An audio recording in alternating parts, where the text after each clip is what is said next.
Queridos amigos, y les tengo un invitado muy especial, creador de uno de los mejores espacios de debate y crítica política, otro periodista de la información alternativa, otra persona que se la ha jugado por el proyecto alternativo y por un proyecto alternativo de información, por otra forma de informar, por una forma de entregarle diferente información a la gente, por enfrentar a los medios públicos y por seguir un proyecto alternativo para el país. Quiero presentarles a un gran amigo, a un luchador, a un guerrero del periodismo en Colombia, una persona con una visión muy chévere de cómo hacer periodismo en Colombia. Quiero que lo conozcan y que también lo sigan. Señoras y señores, tengo el placer, el honor de tener hoy en Radio Colombia nada más ni nada menos que a Hernán Muriel de Cofradía para el Cambio. Hola Hernán, ¿cómo estás? René, ¿qué más pues, parce? Bien, ¿y vos? Bien, mi hermano, aquí sufriendo un poquitico con nuestra electricidad, eso que no estamos en la costa, nosotros producimos la mitad de la electricidad del país, pero no funciona la pendejada, ¿sí? Cosa rara. Hey, gracias por esa introducción, hombre, qué chimba, gracias, parce. No, mi hermano, el respeto contigo y con tu trabajo es muy, pero muy grande. Y es justamente eso de lo que yo quiero hablar. Yo conocí a Hernán hará como unos 3 o 4 años, tal vez, mucho antes de la campaña presidencial de Petro, en un espacio para la defensa del páramo de Santurbán. Yo lo vi, digamos que empezar a hacer unos pinitos, venía muy fresco, muy joven, obviamente, porque estos son pelados, aquí el viejito soy yo. Y Hernán traía su propuesta y traía toda su alegría, toda su juventud, toda la vaina. Hernancho, ¿usted por qué finalmente se anima a meterse en esto y se arriesga a hacer este estilo de información en un país tan denso como este? Sí, yo me acuerdo que yo desde el colegio, incluso por ahí en algún momento te vi cuando estabas haciendo cubrimiento viral de los paros camioneros y de los paros agrarios, que quizás sos como el precursor en ese modelo de la transmisión en vivo de la manifestación social y la protesta, sobre todo en los sectores rurales y en las carreteras. Bueno, pues inicialmente, para responder a la pregunta, Cofradía para el Cambio nace en realidad como un proyecto universitario. El proyecto universitario y la historia misma del medio tiene dos vertientes que casi siempre son el origen de todas las historias del ser humano, que es la emocional y la racional. La emocional se dio en algún momento en el calor de la movilización social por allá en un 1 de mayo, en el Día Mundial del Trabajador, de los trabajadores y las trabajadoras, el Día Mundial de la Clase Obrera, y en ese momento en el que estábamos movilizándonos, yo apenas era que veía que aquí en Medellín, algo que desconocía hasta ese momento, sí había una movilización juvenil que tenía un pensamiento alternativo y que se la estaba jugando por transformar lo que significa la estructura de la clase política tradicional que toda la vida ha estado en el poder en Colombia. Yo dije, no, parce, tengo y quiero crear un movimiento social desde donde las personas puedan no solamente abrigarse, sino también catapultarse, envalentonarse y decir, metámonos a la disputa política y vamos a tener otra forma de pensar, y además de eso no tengamos miedo a expresar esa forma diferente de pensar. En ese 1 de mayo fue que yo dije, aquí tiene que salir algo, yo no me puedo quedar quieto. Y pese a que inicialmente había dicho que debía ser un movimiento social, ya después cuando lo llevé como proyecto universitario dentro de un aula de clase y empecé a racionalizarlo, pues con base en lo que estaba estudiando, que era comunicación social y demás, yo dije, no, la verdad lo más certero es que creemos un medio de comunicación digital con base en algunas experiencias que estaban ocurriendo en España. Estamos hablando de estudios de 2009, 2010, 2011, cuando hubo una crisis económica, y algunos teóricos como la periodista Eunate Serrano empezaron a desarrollar cómo el concepto de las nuevas tecnologías de la comunicación estaba incidiendo en la realidad física y estaba pasando las movilizaciones sociales y la indignación de la gente de las redes sociales, de YouTube y de Facebook a las calles, y yo dije, vámonos por ese lado. Listo. Hernancho, hay una duda para todos nosotros, y es que tú estás, y siempre hemos tenido miedo, en el peor lugar para hacer esta vaina, que es Medellín, parce. O sea, ya has tenido líos. ¿Cómo manejar lo de la seguridad? ¿Cómo no se caga el susto allá? Yo me asusto aquí entre mis boyaquis, que uno vive aquí un poco más seguro. ¿Cómo hace usted, mano? O sea, su mamá no vive con el Padre Nuestro en la punta de la lengua, sino con el Via Crucis entero, pana. ¿Cómo es el manejo de esa vaina? Y no, parce, yo no puedo. Parce, la verdad es que allá en Paipa hay mucha corriente alternativa de pensamiento. Sí. Una chimba. Cuando yo fui, la verdad me quedé asombrado porque la gente tiene una cultura política que es hasta extraordinaria dentro de la cultura política colombiana. Y la gente bacana, debatiendo, incluso muchos estudiantes de colegio, hay como un movimiento estudiantil ahí también gestándose alrededor de la participación política, eso es muy bacano.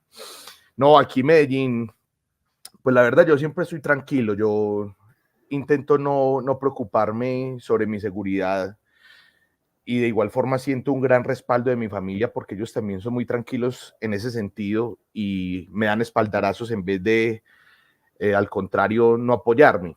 Pero como vos mismo decís, han ocurrido hechos que lo dejan a uno de cierta forma en vilo con lo que puede ser la seguridad, porque uno en la calle a veces va y lo reconocen uribistas. En estos días nada más que estaba almorzando por allí, por el Parque de la Resistencia precisamente, y me encontré una señora y me dijo, yo a usted lo conozco. Yo bajo una seguidora, decía, no, ¿qué más? ¿Cómo está? Pero no lo quiero. Ah, marica, bueno, soy fiquista, morir, hijo de puta. Y pues le dije yo, de eso se trata la democracia, ¿no? Que usted y yo pensemos diferente, pero que podamos estar aquí conversando tranquilamente. Y es que no, porque ustedes se van a robar el país. Y empezó a gritar y pues yo seguí derecho. Pero eso solamente puede ser una prueba muestral pequeñita de lo que significa implícitamente vivir en una ciudad como Medellín, que estamos obviamente en una disputa política de intentar transformar la cultura política de la ciudad, pero que todavía tiene muy permeada, muy marcada la cultura política que precisamente necesitamos erradicar. ¿Qué pasa? Aquí todavía, y yo creo que eso lo he visto principalmente en dos departamentos, a pesar de que la idiosincrasia de ambos es casi que sumamente diferente, contraria, como lo es el Valle del Cauca de Antioquia. De todos los departamentos en donde yo he estado, yo creo que estos son los dos más violentos. Y entonces acuden a la violencia como principal método de resolución de conflictos todavía, y es cuando uno llega a una manifestación y ven que no hace parte de los ideales que está defendiendo la manifestación, sino que quiere averiguar en realidad por qué la manifestación se está dando, y el principal método de resolución del conflicto, que debería ser político, ellos siempre utilizan la violencia.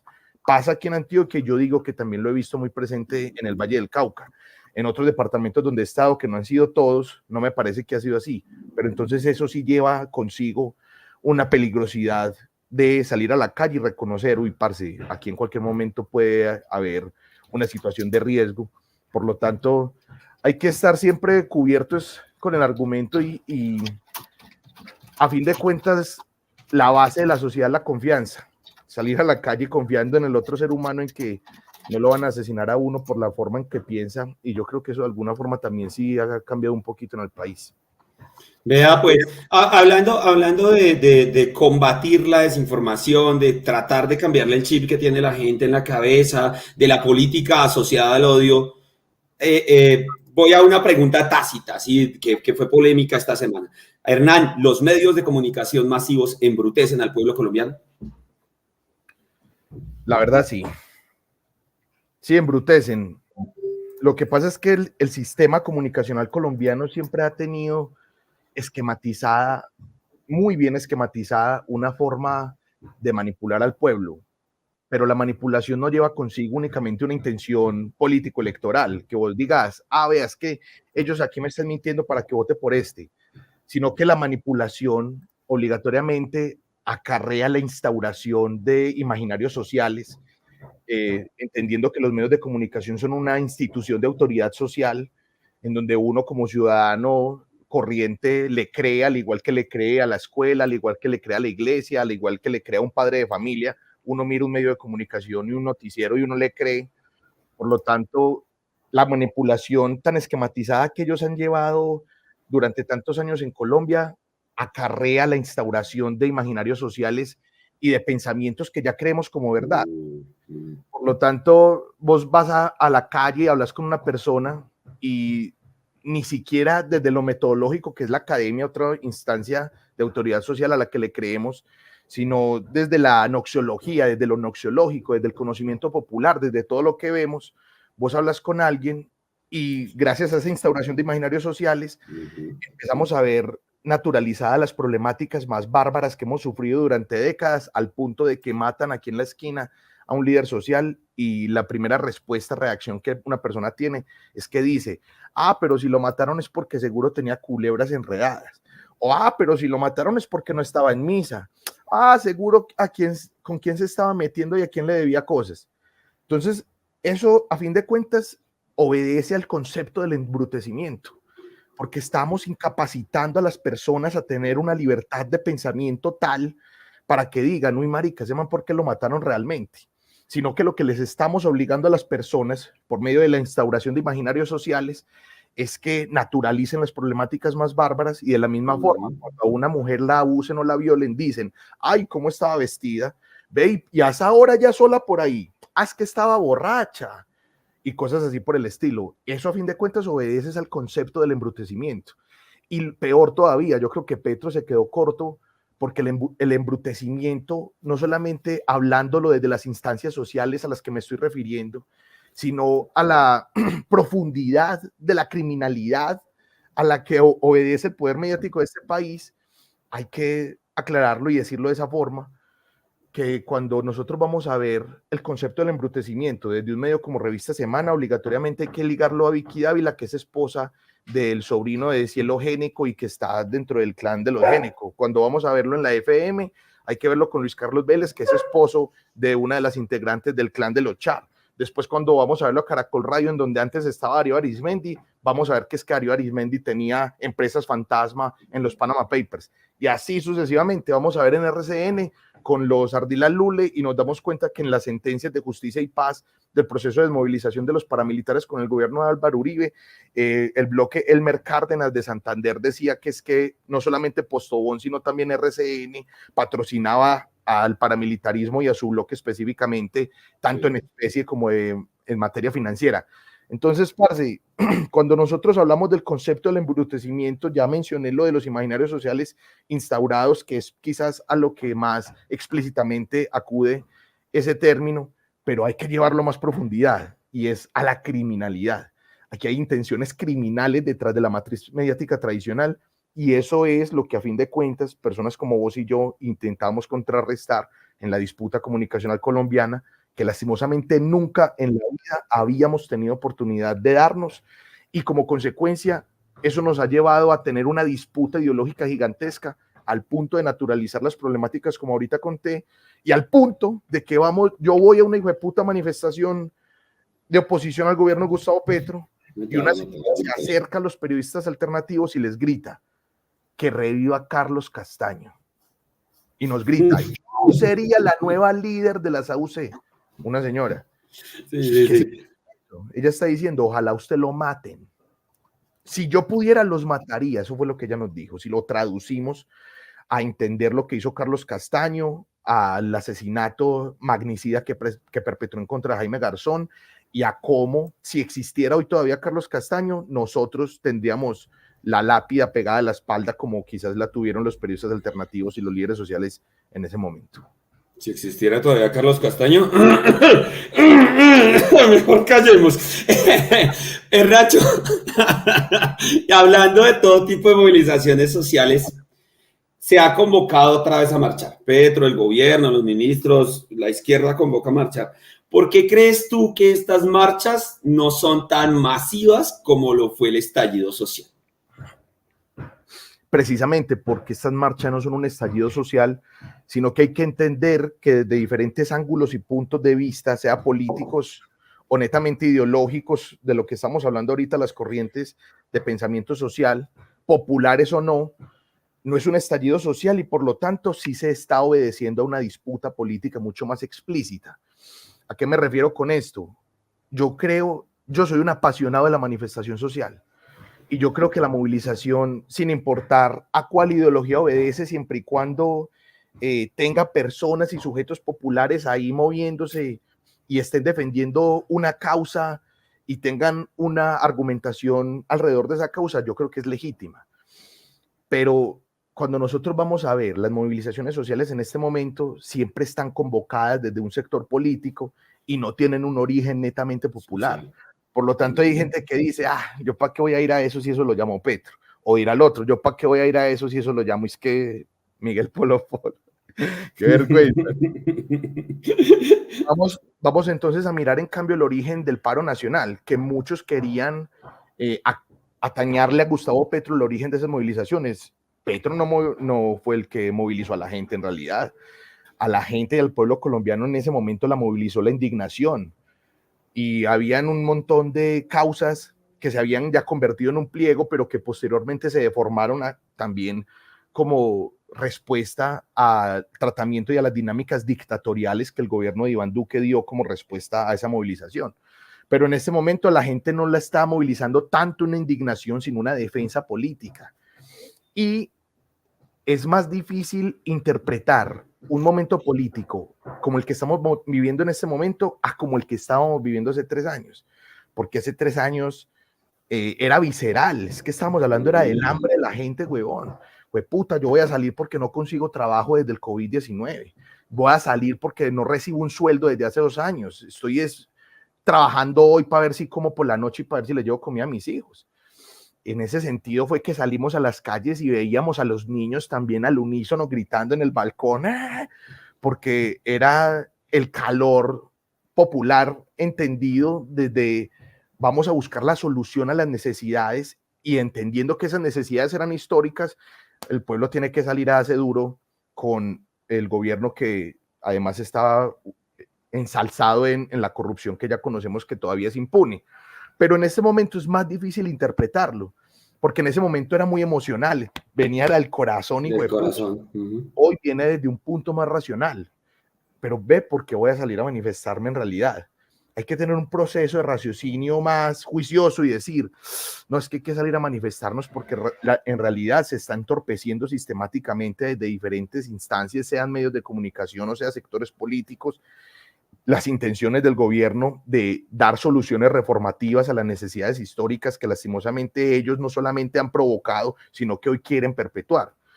Y llegar a eso es difícil, precisamente por la disputa comunicacional que se está dando, en donde hay unos que dicen, no, eso no es necesario, eso es mentira, este man es más de lo mismo. Sin saber la narrativa del más de lo mismo, cuando ellos dicen lo mismo, se están refiriendo a ellos. Ellos son lo mismo, porque antes de los que están eran ellos. Entonces es como, ellos quieren decir, Petro se parece a nosotros. Petro es más de los mismos de nosotros. Lastimosamente la gente todavía no cae dentro del raciocinio, no todas, pero dentro del raciocinio de decir, bueno, no estoy de acuerdo con Gustavo Petro, yo no voté por Petro, no me gustaría que Petro fuera presidente, pero al menos respetemos la base de las sociedades contemporáneas en tanto sistemas políticos como lo es la democracia. Entonces llegan y vemos que sale un llamado, sale un nombramiento, sale algún anuncio, es más, sale una carta que firmaron más de 500 académicos en el mundo, entre esos Noam Chomsky, y medios de comunicación como Revista Semana y disque periodistas como Vicky Dávila, nos equiparan a Noam Chomsky con Miguel Polo Polo, huevón. A Chomsky o a Polo Polo. No dice, ¿qué es esta mierda aparte? Entonces, por eso es que no son tan masivas, porque inicialmente son convocadas desde sectores políticos para asumir una disputa política que obviamente tenemos que asumir, pero que a veces como ciudadanos colombianos no tenemos muy en cuenta nuestro rol político de ser ciudadanos. Y segundo, porque esa disputa está muy llevada de la desinformación, entonces las personas no están llegando al proceso y al culmen del raciocinio al cual deberían llegar para decir, uy, parce, hay que salir sí o sí. Hay que salir. Ante todo este panorama, inclusive de las mismas personas, hay una vaina que es muy desgastante, es el Congreso de la República. O sea, eso, digamos que desanima, nosotros por dentro de grupos y eso a veces lo hemos expresado muchas veces, que qué mamera esta mierda, que fastidia muchas cosas.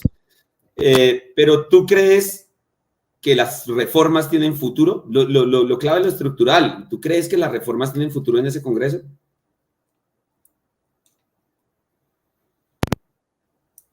Espere, está sin sonido. No lo oigo. ¿Qué hizo? Se desconectó. Ya, ahora sí. Espere. Ya, listo, ahora sí, ya. Dinos. Sí, seguro. Sí, seguro, ya. ¿La reforma tiene futuro o no? Pues la verdad eso es un poquito complejo. Por ejemplo, la reforma a la salud es una de las que estamos viendo más torpedeada y es porque hay que mirar cuáles son las reformas que más atinan a lo estructural y más incomodan es directamente los bolsillos de los más poderosos y los más ricos del país. René, espérate un minutito. Dale. Una cosita. Fresco que todos tenemos problemas técnicos acá. Listo. Un segundo que Hernán va a arreglar su problema técnico, pero estamos hablando nada más ni nada menos que con Hernán Muriel de Cofradía para el Cambio, uno de los realizadores de uno de los mejores espacios de periodismo alternativo en Colombia, un paisa de alma, corazón, que realiza una labor muy buena y en mi concepto muy, pero muy arriesgada. Es muy bocón, pero aquí vamos otra vez con Hernán que nos va a hablar de las reformas. Ahora sí, baby. Se ríe. Se reneó, no, parce. Yo he visto, por ejemplo, el alcance que has logrado en estos en vivos y muy feliz porque la constancia es la que permite que personas estén ahí atentas y ya sepan, no, yo escucho a este huevón porque este huevón me ofrece una mirada diferente, un punto de vista nuevo. Entonces, muy chimba, me alegra mucho el alcance que estás teniendo. Gracias. También que siempre lo apoyo y que lo admiro. La sociedad del mutuo elogio, diría mi papá de manera crítica. Pero nos queremos. Parce, no, que yo veo muy complejo, pero si vamos a ver cuáles son las reformas que más dificultad tienen en avanzar, son precisamente las que ofrecen o las que están permitiendo generar un debate sobre los cambios más estructurales y más necesarios del país. Si nosotros vamos a ver la reforma laboral, que no es ni siquiera que se desaprobó, sino que hicieron una trampa jurídica y no fueron al Congreso para que ni siquiera se debatiera, no se aprobó fue precisamente porque vemos que el Viceministerio de Relaciones Laborales ha tenido problemas con Alpina, ha tenido problemas con Nutresa, ha tenido problemas con la DIMAYOR, con la Federación Colombiana de Fútbol. Decime vos, cuando en la historia un Ministerio del Trabajo le había dicho a la DIMAYOR, hey, venga, siéntese a hablar con el sindicato de futbolistas, porque hay unos derechos que ellos dicen que no se están garantizando, y si usted se niega a hablar, entonces me toca a mí hacer efectivo un pliego de cargos en su contra, porque usted está faltando a los derechos y a la garantía de esos derechos de los trabajadores, en este caso los futbolistas. Eso nunca antes había pasado. Por lo tanto, la reforma laboral, cuando nosotros vamos al Congreso, tiene detrás un montón de lobistas de la ultraderecha. Parce, ¿vos cómo me vas a decir a mí que RCN tiene su propio lobista? Eso, a mí eso en la vida nunca se me hubiera ocurrido.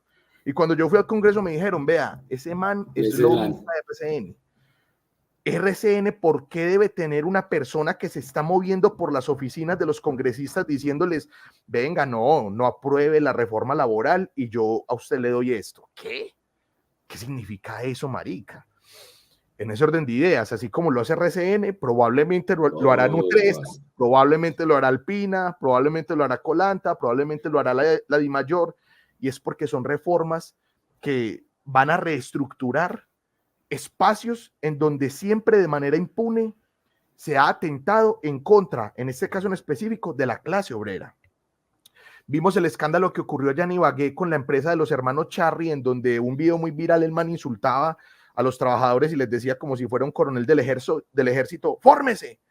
¿Y qué hizo? El Ministerio de Trabajo le dijo, hermano, qué pena, pero su empresa la va a cerrar durante 10 días. En esos 10 días le va a seguir pagando a sus trabajadores. Y esos 10 días tienen como justificación de cierre un plazo para que usted adecue las siguientes normas que no está cumpliendo dentro de, obviamente, la normatividad laboral colombiana, y si no lo hace, entonces tendré que cerrárselo 30 días más para que lo haga, aún pagándolo a los trabajadores, y si no lo hace, va a tener que cerrar la empresa, porque es que usted no puede seguir justificando, como pasó con la ley 789 de Álvaro Uribe por allá en el 2003, usted no puede seguir justificando la supuesta generación del empleo a costa de la esclavización de los empleados. Entonces, por ejemplo, reformas laborales que atinan a reestructurar espacios en donde impunemente, de manera histórica, han atentado en contra de específicamente la clase obrera, es muy difícil que pasen, porque están todos los más grandes monstruos económicos y políticos detrás de eso, con poder capital de por medio, con poder obviamente político también, y no sabemos a veces, lastimosamente, hasta con poder criminal. Lo mismo está pasando con la reforma a la salud. Detrás de la reforma a la salud están en los grandes, parce, que tienen los bolsillos repletos. Hablamos de Sura y lastimosamente la gente no los conoce. O decime vos o las personas que están aquí en los comentarios tan activas, que comenten, por ejemplo, si saben quiénes son las personas con su nombre propio que componen la junta directiva de Sura. Eso no lo sabe nadie, huevón, porque los medios tradicionales de comunicación tampoco quieren informarlo. Nosotros apenas nos estamos metiendo en esto, vos desde hace ya más de 10 años, pero es que eso es muy poquito tiempo. Y cuando vamos a mirar el estudio que realizó la presidencia, en donde dice que en el país hay un poquito más de 5.000 medios alternativos de comunicación, eso no alcanza. Necesitamos ser muchos más y por eso es que hay que acudir siempre a la proliferación de los medios alternativos para que se metan en la disputa comunicacional contra la matriz mediática. ¿A qué voy entonces? Reforma como la salud, no sabemos quién hay detrás de la junta directiva de Sura, tiene a esos monstruos impidiendo que pase. Eso es lo complejo, ese es el tejemaneje y la variabilidad, la dinámica de la política que diría Uribe, vive dentro del Congreso, que uno a veces hasta entra al Congreso y uno se siente mal porque es un ambiente a veces pesado. ¿A usted no le da miedo que lo roben? ¿A usted no ha sentido miedo dentro del Congreso que lo roben? ¿Sí? Aquí, que hay unos pasillos oscuros, las escaleras. Uno dice, aquí me cogen y me desaparecen. ¿No le ha pasado eso? Es de verdad que de verdad. Eso se siente, uno es tan pesado, es casi como lúgubre el escenario. Y la gente está es a matar y no asumir el conflicto político como debería asumirse. Entonces, ya para resumir y para responder finalmente a la pregunta, por ejemplo, reformas como la agraria, que no tienen que pasar por un acto legislativo, sino que se están llevando a cabo es a través de hechos que reivindican al campesinado en municipios como Tarazá, el Bajo Cauca antioqueño, que cogen y entrevistan a campesinos y dicen, uy, marica, yo esperé este título 10 años, y en los anteriores gobiernos hasta me decían que tenía que pagar una asesoría jurídica de 6 o 7 millones de pesos, hoy por fin me llega gratis.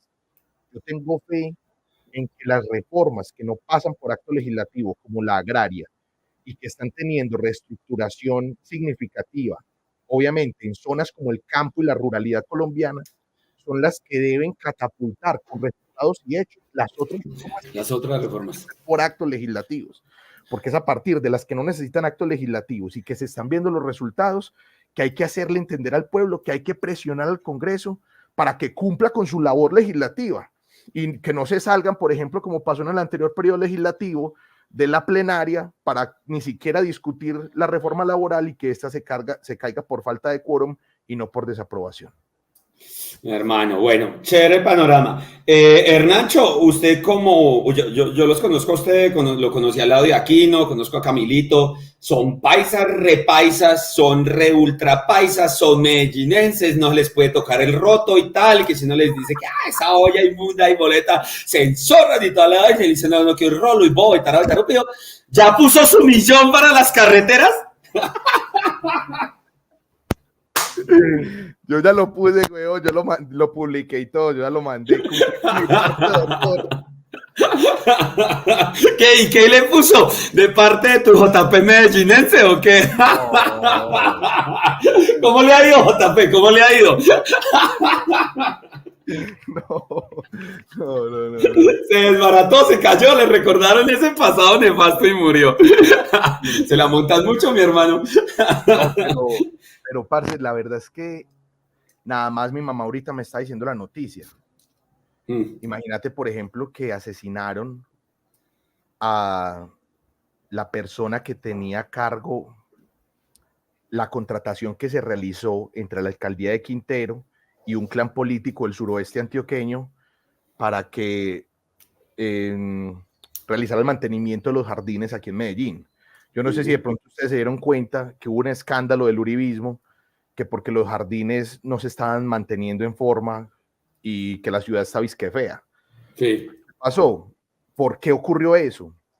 Porque el jardín botánico, que a fin de cuentas es del GEA, a pesar de que me parece un espacio muy valioso para la ciudad, era el que tenía administrando de manera monopólica ese contrato por muchos años. Y Quintero se lo arrebató y dijo, vamos a darle este contrato a otra persona que no sea el GEA.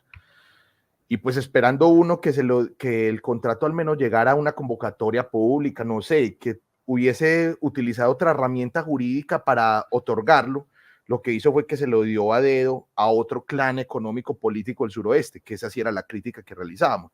Se lo quitó a un clan político económico que había monopolizado para dárselo a otro. Pero, parce, resulta que ese man lo mataron. Y si nosotros vamos a ver qué está pasando en Medellín, en lo que va del año ya han asesinado a 4 llamados duros, es decir, también llamados razones dentro de la jerga criminal. Uno de los cabecillas de bandas delincuenciales ya han matado a 4 cabecillas que tenían relación con la mesa de diálogo de la paz total en esta ciudad. Es decir, si usted mataba a un man de esos, como consecuencia va a tener un desbarajuste en la mesa de diálogo y dentro de la misma estructura criminal, porque entonces ya sigue, hay marica, entonces ¿quién va a ser la cabecilla nueva? ¿Quién va a ser el patrón? Ya no voy a ser yo, no voy a ser yo, se enfrentan. En todo caso, lo que está pasando es que a las personas, porque aquí en Antioquia, gracias a la mesa de diálogo que hay en la cárcel de máxima seguridad de Itagüí, que yo creo que de máxima seguridad no tiene nada, y la corrupción en el sistema penitenciario colombiano es otro debate muy largo que yo creo que ningún político, ni siquiera Petro, ha tenido el valor, y hay que entenderlo también. Eso, sí, claro, eso es pesado. Pero nadie lo ha asumido. Pero en la cárcel de máxima seguridad de Itagüí, la mesa, al menos lo que produjo fue una tregua entre bandas, no entre fuerza pública y bandas porque siguen enfrentadas, pero al menos entre bandas, no se están matando entre bandas, según dicen el papel en la mesa de diálogo de la cárcel de máxima seguridad de Itagüí. Y apenas llegó Federico Gutiérrez, empezaron a asesinar a cabecillas, van 4 en este año, que estaban además de relacionados, y algunos de ellos sentados en la mesa de diálogo discutiendo esto, estaban también dentro de la tregua, por lo que, repito, el desbarajuste que se viene en temas de conflicto intraurbano en Medellín con Federico Gutiérrez, esperemos, ojalá me equivoque, no sea tan grande como estamos pensando, que incluso ese fue el acto político que realizamos en campaña, en donde decíamos, no queremos otra vez que nuestras comunas en lomas bajen ríos de sangre de las juventudes, que siempre son los que ponen el pecho en esas hijueputas bandas, como pasó hace más de 4 años. ¿Usted quiere que pase? Era lo que le preguntamos a la gente. Y pues había gente que decía, sí, porque plomo lo que... No, bueno, ¿qué vamos a hacer si es lo que quiere la gente de aquí? Es lo que quiere, sí. Solamente vivimos aquí, pues. Pero entonces mira que lo que está pasando es grave en términos de conflicto intraurbano, y eso casi que, ya es pues como una suposición mía, eso casi que nos da a nosotros a entender que el poder criminal en Medellín, con la revuelta de la candidatura de Federico Gutiérrez a la alcaldía, se dividió. El poder criminal se partió en 2. Y hay unos que dijeron, sí, Fico, y otros que dijeron, no, la paz total. Entonces esto aquí... está dinámico. Sí, está dinámico. Sí, está dinámico, hijo Albaraco, está dinámico, la ciudad está dinámica, hijo de puta. Y así es, pues con Julián Rendón, que es el gobernador, que es uno de los que ha promovido precisamente, no explícitamente, pero sí de manera soterrada, es uno de los que ha promovido el discurso de la Antioquia federal. Nosotros nos podemos independizar de este país de mierda de mamertos. Es otro que está dándole duro al conflicto político, y que ya sabíamos que iba a ser así, con el medio tradicional conservador del colombiano siendo su estandarte y su megáfono. Es más, el man hasta me tiene bloqueado a mí. El man bloqueó a Cofradía de redes, el gobernador de Antioquia, porque le recordamos que cuando él fue alcalde de Río Negro, y es más, cuando él lanzó su candidatura y la fiscalía canceló la audiencia de imputación de cargos, cuando él ganó las elecciones. La justificación es que jurídicamente, cuando él es gobernador, pues ya debe ser imputado en una audiencia llamada por un fiscal de la Corte Suprema, un magistrado ya debe organizar eso. Pero ellos cancelaron la imputación y en este momento ni siquiera hay fecha de audiencia, eso ya se perdió. Nosotros que le recordamos a él y sobre qué iba a ser esa audiencia de imputación, que cuando él fue alcalde de Río Negro, municipio reconocido porque es donde está el aeropuerto de Medellín, pues que en realidad no está en Medellín, sino en Río Negro, el de Medellín es el Olaya. Cuando él fue alcalde de Río Negro, fue acusado de un detrimento al Estado de al menos 1.250 millones de pesos por la construcción inexistente de unos CAI de policía que al final de su mandato, por cumplir como para entregar antes de que se acabara, el 1 de enero entra el otro gobernador y él el 28 de diciembre, como si fuera Día de los Inocentes, estaba entregando los CAI, y resulta que cuando fueron a mirar qué había ocurrido con los CAI, estaban en lugares que cuando fueron a revisar en realidad no estaban. De pronto uno estaba dizque en una propiedad privada y dijeron, esta mierda, de pronto no hicieron un CAI sino un gimnasio al aire libre, y entonces lo que la Contraloría dijo fue, aquí hay al menos 1.250 millones de pesos que no sabemos qué pasó con ellos, hay que investigar y se le deben imputar cargos por los supuestos delitos de corrupción y de detrimento al Estado. Eso se canceló, se lo recordamos y nos bloqueó, porque así funciona el uribismo en Antioquia. Ellos creen que tienen la palabra de Dios, es más, se escudan en la palabra de Dios para hacer política, y cuando llega una persona con argumentos y con hechos a decirle, parce, y la respuesta de esto, que lo que hacen es intentar bloquearlo. Al menos hoy pueden bloquearnos por redes sociales, quizás hace 20 años nos bloqueaban, era con balas. De otra manera. Pero bueno. Nos extendían, se llama, nos extendían. Mi querido Hernán, qué rico tenerte acá, mi hermano, qué chévere tener esa visión tuya de país, qué bacano de resaltar tu trabajo, mi hermano, porque ustedes sí se la juegan, se la han jugado muy duro. Ustedes dicen que a mí me veían y ustedes, lo que yo les tengo que confesar, me impulsaron a seguir haciéndolo, me impulsaron a como hablábamos ese día, la primera vez que nos conocimos, que ustedes me decían que por qué yo no sacaba todo lo que decía y que yo sabía un montón de cosas y que por qué no seguía haciéndolo y tal. Yo tengo miedito, y ustedes no, ustedes son unos valientes, güey, puta. Después de que lo hacen ustedes, uno no tiene por qué acobardarse, hermano. Yo quisiera agradecerte el que estés acá y quisiera agradecerte, no, hombre, yo creo que el pueblo colombiano y la mamertería en general, tu trabajo, parcero, ha sido muy impactante y ha sido muy importante para abrir la conciencia de la gente, para que la gente entienda lo que hacemos, para que la gente entienda en qué país estamos, para que vea la realidad y hay que decirlo, para que se estrelle, porque se estrella con la realidad, se estrella con esa realidad tan dura que tiene. Mi hermano, como siempre, las gracias y bienvenido a este espacio todas las veces que tú quieras, mi brother. René, un honor recibir tus palabras, weón. Yo me acuerdo cuando nos conocimos allá en Bogotá, que vos ya lo mencionaste, estábamos reunidos con un grupo de ambientalistas para la defensa del páramo de Santurbán, y cuando yo hey René, qué chimba, parce, yo te he visto. Yo creo que esos son hechos históricos que quizás a nosotros se nos olvidan, pero que le dan significado a la disputa comunicacional, y cuando uno va a buscar, hey, pero ¿cómo empezó esto? Uno tiene que decir, con personas como René, que estaban ahí al lado del cañón y dijeron, vea, está pasando esto con los campesinos en Colombia, si usted hoy comió arepa, entienda que el maíz tal cosa, si usted hoy comió quesito, entienda que la leche tal cosa.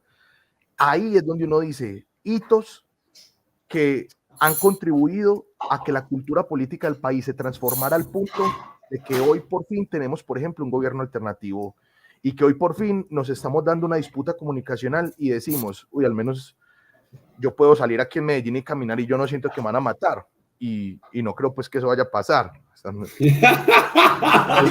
Eso es un avance en el sentido en que hubo primeros valientes que dijeron, no, la chimba, hay que hablar de esto, así me pase lo que me pase, voy a hablar de Uribe, voy a denunciar esto. Los primeros fueron los que pasaron el mayor riesgo. Ahora ya todo el puta mundo habla de Uribe. Ya son una historia en tanto conflicto político y en tanto migración de conflicto armado, que siempre nos habían acostumbrado y nos habían dicho que eso era lo normal. Es una migración al conflicto político que por fin podemos decir, démonos duro, pero en los argumentos y en la palabra. No nos toquemos nuestra integridad. Entonces eso es muy valioso, René. Gracias y honrado por lo que decís y por la invitación. Gracias, mi hermano. Siempre bienvenido por acá, mi querido Hernán. Ahí sí vamos terminando nuestra entrevista con Hernancho. Un abrazo grande, mi hermano, fraternal siempre. Ojalá pronto nos volvamos a ver. No nos hagan perder el tiempo como la vez pasada. Estamos bravos. Ojalá pronto nos volvamos a ver. Nos demos ese abrazo fraternal. Se les quiere mucho de esta casa, mi hermano. Un gran abrazo. Abrazos a Camilito, mi hermano, por allá. Chévere, a toda la familia. Listo, mi brother. Papi, muchas gracias. Listo, papi. Hágale pues, con todo gusto. Mis queridos amigos, ese era Hernán Muriel de Cofradía para el Cambio de la mañana de hoy aquí en este Radio Colombia.